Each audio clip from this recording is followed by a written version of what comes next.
team gains more acclaim. Doing this will increase the income from our sponsors. Our chassis won't be obviously the better performance and durability, the better. But be careful about spending all our cash. We're going to have people and facilities to invest in. As well. We're not much of... Here are the drivers interested in joining our team. Look at their stats and pick someone you think can get us the results, as long as we can afford them. Oh, and we renew contracts every few races, so you'll have plenty of chances to find someone else should the need arise. Looks like we can afford this power. Let's select what edit delivery we'll be running this season. We can add more sponsors to the car as we sign them throughout the year. And don't worry, we can edit our look at any time from HQ. Now we need a badge for our team branding. Select an existing badge, edit it, or create one from scratch. Great, that's everything we need.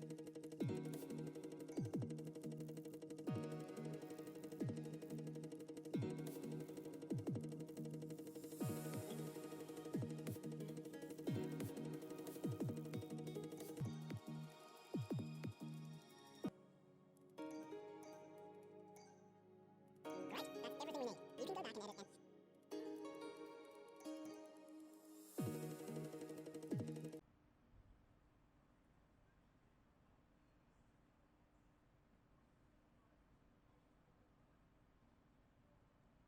Okay, we're live in 5, 4, 3. Hello folks and welcome to the HQ of Formula One's newest team. We've been invited backstage to gain an exclusive insight into what could be one of the most exciting entries in the sport for many years. Now we've seen a number of new teams enter the sport over the last decade, amongst their number Manor, Caterham, HRT and of course Haas. And while some have proved to be successful, others have morphed into different teams and some have disappeared completely. What marks this team out though as being something different is that its owner is also its driver. Now there's a rich history of that in Formula One too. Sir Jack Brabham, John Surtees, Graham Hill and Bruce McLaren all drove their own cars in the sport, but it has become increasingly rare in recent years. What's very special about this team though is that while the team itself is new to Formula One, so too is its driver and owner. Whatever happens this season, you've already made the history books. Tell me, do you feel up to the mammoth task of both managing and driving for a Formula One team? Every team needs two drivers, but what was it that drew you to your teammates?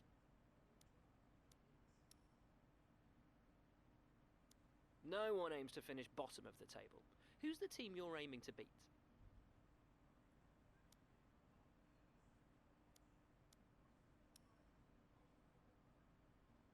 How are you expecting the car to feel out on track?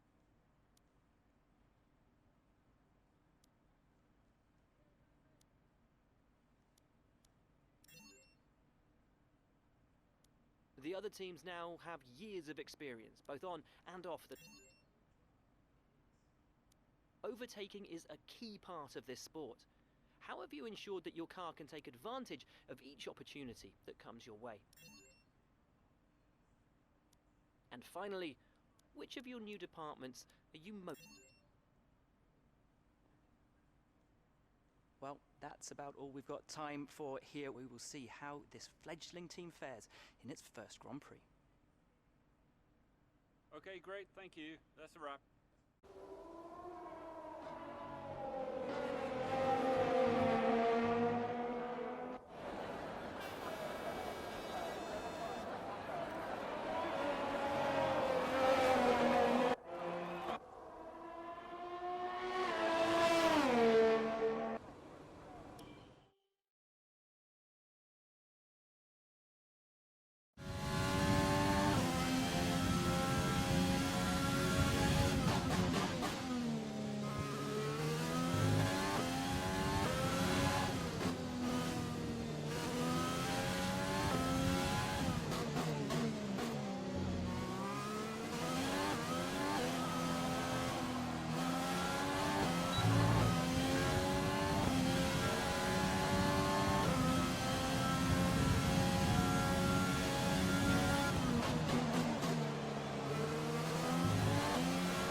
It's finally time once again to begin what promises to be another thrilling season of Formula One action. Pre-season times, subject of so much discussion in recent weeks, mean nothing now, as the cars line up to battle it out for points once again. So let's get this season underway. Welcome to the Australian Grand Prix. We're a stone's throw from the enormous Port Phillip Bay for today's race at the 3.3-mile Albert Park circuit. It's a bumpy racing surface here, and the 16 corners could prove especially difficult in the wet conditions. Watch out for a safety car at some point during the Grand Prix. Can Mercedes start with victory in their bid to win a 7th consecutive Constructors' title? Could Ferrari or Red Bull establish an advantage early on? And with 22 cars on the grid, how quickly can the new team find their footing? Well, it's great to be back, Anthony Davidson. We've got a lot to talk about this year. That's right, Crofty. It felt like a long winter, but it's good to finally be back. I have to think the usual suspects will battle it out at the front, but there are always going to be some teething problems early on in the season, so whoever can keep on top of their issues will have the advantage today. As I mentioned earlier, we're up to 11 teams this season, with a new entry run by, well, of all things, an owner-driver. That's something we haven't seen in this sport since Hector Raback over 4 decades ago. So how are they looking so far? It's hard to imagine how a small operation like that could survive in the ruthless world of Formula One. And yet here they are, first ever race looking surprisingly strong. But there are no points for qualifying. Let's see how they fare in the Grand Prix proper. Off the back of a fantastic qualifying session, it's time to see how our starting grid looks for today's race. Good job yesterday from Valtteri Bottas. The Finn starts from pole position, and Lewis Hamilton completes the front row. Looking at the rest of today's grid, we have Verstappen, Albon, Lando Norris, and Sainz, Vettel, Leclerc, Ricciardo, and Daniel Kvyat, Stroll, Hawk, Sergio Perez, and Gasly, Ocon, Raikkonen, Kevin Magnussen, and George Russell, Schumacher, Giovinazzi, Grosjean, and Nicholas Latifi. It's almost time for the lights to go.